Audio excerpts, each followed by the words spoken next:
द्वंद्व कहाँ तक पाला जाए, युद्ध कहाँ तक टाला जाए, राणा के वंशज हम फेंक जहां तक बाला जाए।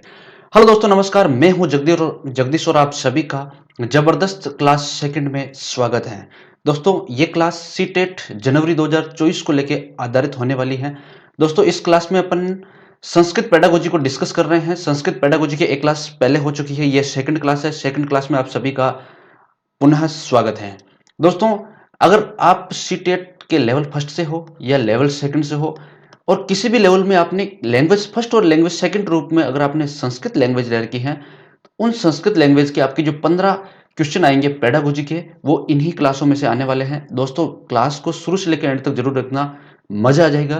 पहले की क्लास में आपने बहुत अच्छा रेस्पॉन्स दिखाया है, बहुत अच्छे व्यू आए हैं। आप आशा करता हूं कि आपने उसी अकॉर्डिंग तैयारी भी की होगी, क्लास आपको अच्छी लगी होगी। दोस्तों, ये सेकंड क्लास में जिसमें अपन शिक्षण के सिद्धांत हैं, जो अपना सेकंड टॉपिक था, सिलेबस के अकॉर्डिंग अपन पढ़ रहे हैं, पॉइंट सेकंड अपन पढ़ रहे हैं। तो उसको आप ज्यादा से ज्यादा शेयर कीजिएगा, इसको आपको क्लास को देखना है।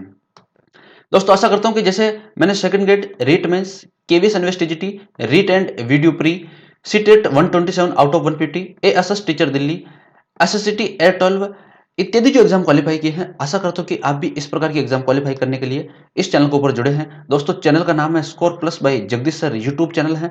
चैनल के ऊपर आप नए हैं या अभी तक चैनल को सब्सक्राइब नहीं किया, तो दोस्तों चैनल को सब्सक्राइब करना है और पास में जो घंटे का बटन है उसको आपको दबा देना है, ताकि आने वाली हर एक वीडियो की नोटिफिकेशन आपको मिलती रहे।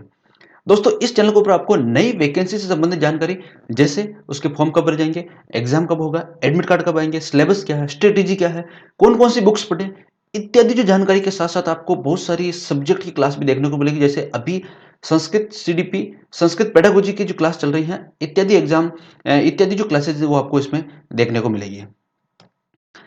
दोस्तों, सबसे पहले अपन जो अपना सिलेबस है, जो सीबीएसई है, वो सेंट्रल बोर्ड है, वो सीटेट का आयोजन कराते हैं। वो सीटेट के आयोजन का सबसे पहले क्या करती है, सिलेबस जारी करती है। उन सिलेबस को अपन एक बार देख लेते हैं। सिलेबस में है भाषा विकास की शिक्षा शास्त्र। उसमें जो पहला पॉइंट था, सीखना और अधिग्रहण करना, ये अपन कल की क्लास में डिस्कस कर चुके हैं। दोस्तों, इस क्लास में अपन भाषा शिक्षण के सिद्धांत है, जो अपना सेकंड पॉइंट है, उस पॉइंट को अपन डिस्कस करने वाले हैं। भाषा शिक्षण के सिद्धांत क्या है, भाषा शिक्षण की शिक्षण विधियां क्या क्या हैं, वो सभी चीज अपन इस क्लास में पढ़ने वाले हैं। दोस्तों, वीडियो को बहुत ज्यादा शेयर कीजिएगा, क्लास को पूरा देखिएगा शुरू से लेकर अंत तक। वास्तव में गारंटी के साथ, विश्वास के साथ आपको मजा आ जाएगा। बहुत ही आसान भाषा में आपको मैं पढ़ाने वाला हूं, ऐसा अब तक यूट्यूब पे कोई नहीं पढ़ाया गया है। तो दोस्तों, अपना जो सेकंड पॉइंट था, भाषा शिक्षण की प्रमुख शिक्षण विधियां, उन विधियों में अपन ये 7-8 जो विधियां हैं, उन विधियों की अपन चर्चा करेंगे। जैसे व्याकरण अनुवाद विधि, प्रत्यक्ष विधि, संप्रेषण परक विधि, आगमन विधि, निगमन विधि, दंडान्वय विधि और खंडान्वय विधि। इन इन विधियों को अपन चर्चा करने वाले हैं। यही विधियां आपके एग्जाम में अकॉर्डिंग टू सीटेट में आने वाली हैं। उसके बाद भी और सारी बहुत सारी विधियां, लेकिन ये विधियां इतनी इंपॉर्टेंट है कि आपको क्वेश्चन पेपर में देखने को ही मिलेगी। अतः अपन इन विधियों के ऊपर चर्चा करने वाले हैं। दोस्तों, सबसे पहली विधि अपन चर्चा करेंगे कि व्याकरण अनुवाद विधि। व्याकरण अनुवाद विधि के ऊपर अपन चर्चा करने वाले हैं। सबसे पहले मैं आपको बता दूं कि व्याकरण अनुवाद विधि का ही दूसरा नाम है, अपर नाम क्या है, अपर नाम है भाई साहब इसका भंडारकर विधि। क्या है? भंडारकर विधि है। भंडारकर विधि इसको क्यों कहा जाता है? क्योंकि इस विधि के जो जनक थे, जनक, वो जनक कौन थे? डॉक्टर रामकृष्ण भंडारकर जी थे, जो इसके थे जनक थे। उन्होंने इस विधि को बनाया था, इसलिए इस विधि को क्या कहा जाता है? भंडारकर विधि कहा जाता है। दोस्तों, मैं आपको बता दूं कि व्याकरण अनुवाद विधि में दो विधियां मिक्स है।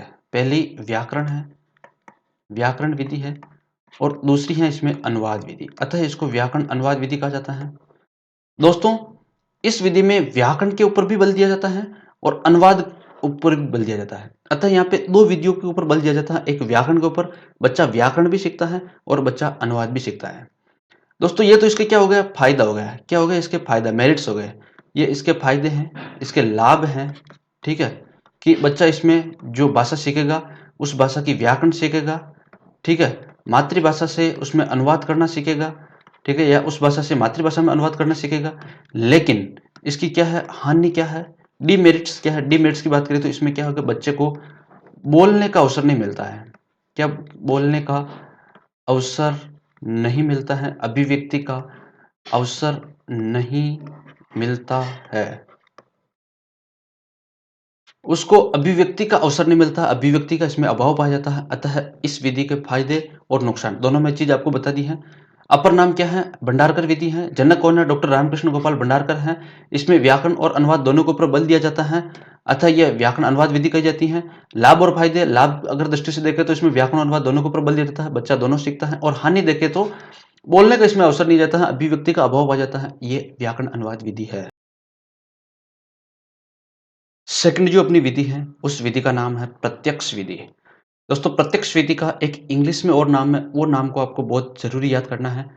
उस नाम को कहा जाता है डायरेक्ट मेथड। क्या कहा जाता है? Direct method. इस विधि को इंग्लिश में कहा जाता है। दोस्तों बहुत ही इंपॉर्टेंट विधि है। इस विधि से प्रत्येक एग्जाम में क्वेश्चन आया हुआ है। सबसे पहले तो ये विधि क्या होती है? मौखिक विधि होती है। क्या होती है? मौखिक विधि होती है। बच्चे को इसमें अभिव्यक्ति का फुल अवसर मिलता है। ठीक है, अभिव्यक्ति का, बोलने का, उसको अभिव्यक्ति का पूरा, उसे पूरा मौका मिलता है। ठीक है, इसकी एक चीज मौका मिलता है।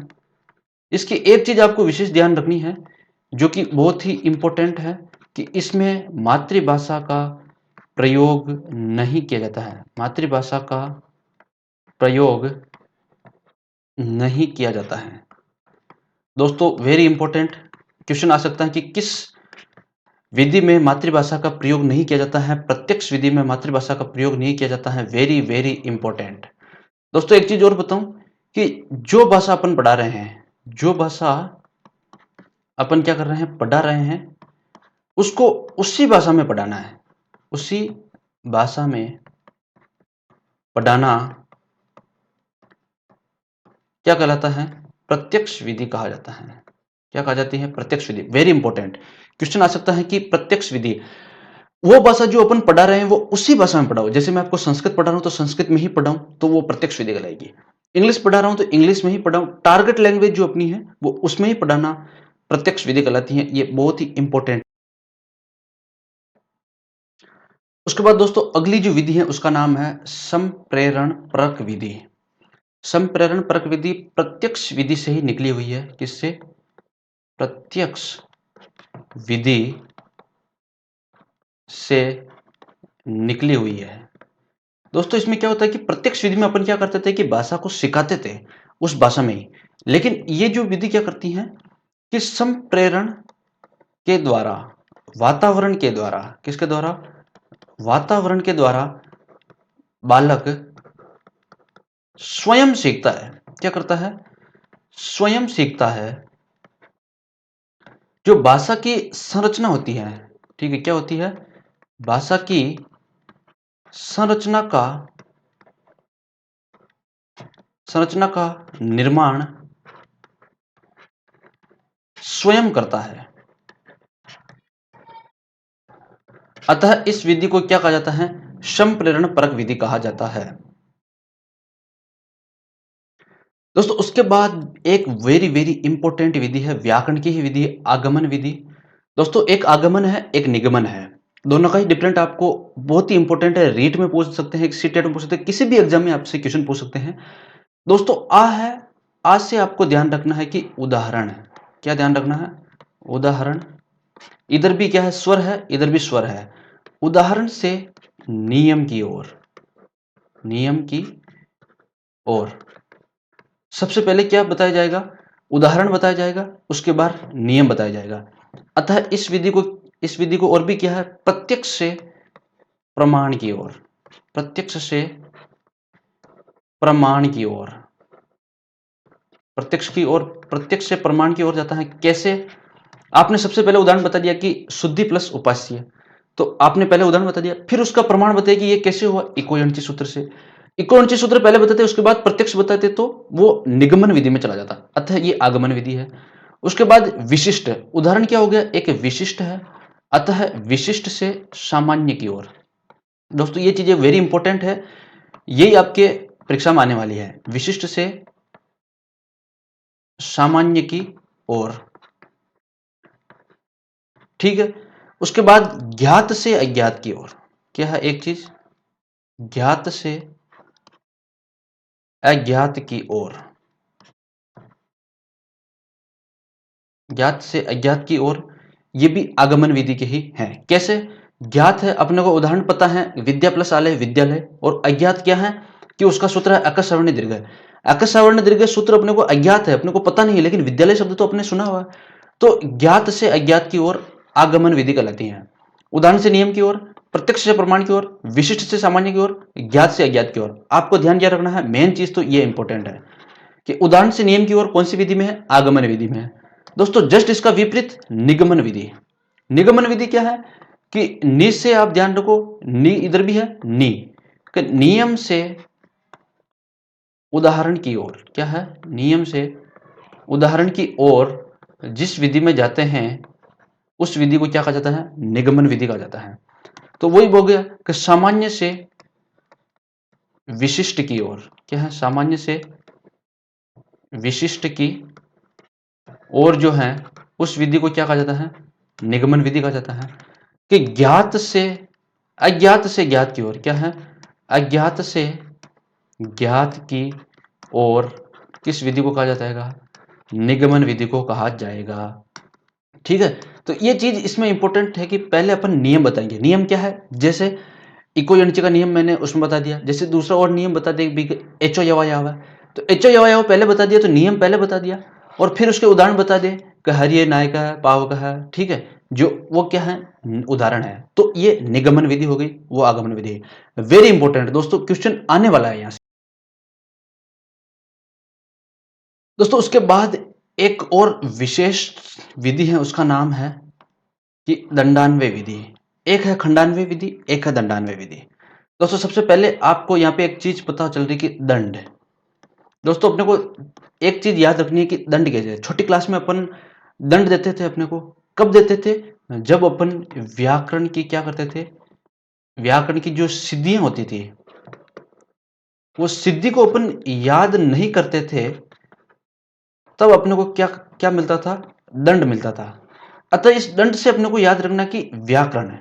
दंडान्वय विधि में एक पद्य शिक्षण की विधि है। सबसे पहले मैं आपको बता दूं कि ये क्या है, पद्य शिक्षण की एक वेरी इंपॉर्टेंट विधि है, पद्य शिक्षण की विधि है। इसमें क्या होगा कि पद्य, जैसे अपने पास कोई भी पद्य होगा, उस पद्य का अपन व्याकरण के अकॉर्डिंग उसका अन्वय कर रहे हैं। उसमें क्या कर रहे हैं, व्याकरण व्याकरण के अनुसार अन्वय करना,